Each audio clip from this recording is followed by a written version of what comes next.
们先来准备几根山药，来削掉外皮。怕痒的朋友们可以戴上一次性手套。再斜刀切成片，装入盘里，上锅蒸熟。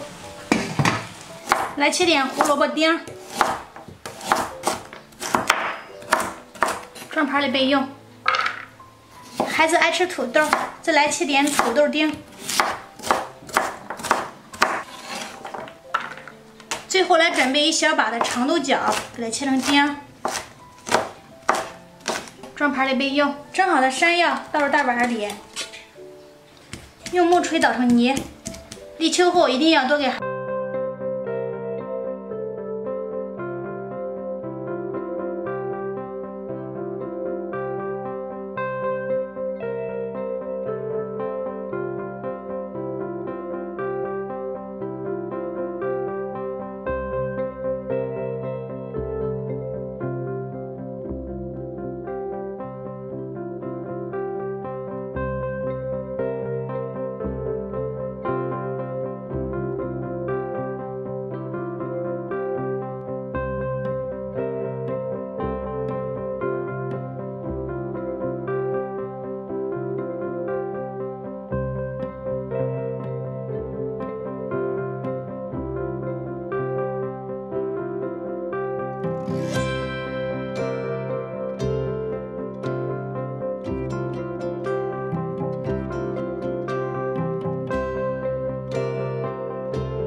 锅里提前烧开水，加2克食用盐，做好的面卷都给它倒进去，搅一下，防止粘在一起。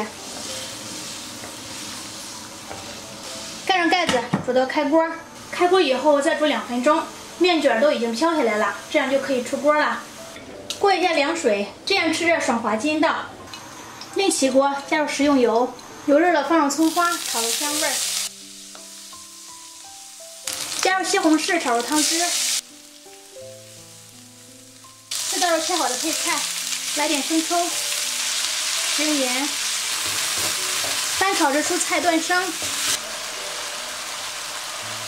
出锅前加入做好的面卷儿，再翻拌均匀就可以盛出来了。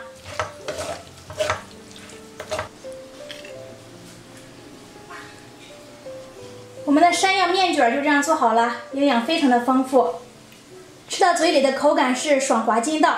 用山药这样做出来的面食，孩子吃着也比较好消化，非常有营养。建议大家立秋后要多给孩子这样吃。好了，今天的视频就到这里了，感谢您的观看，我们下期再见。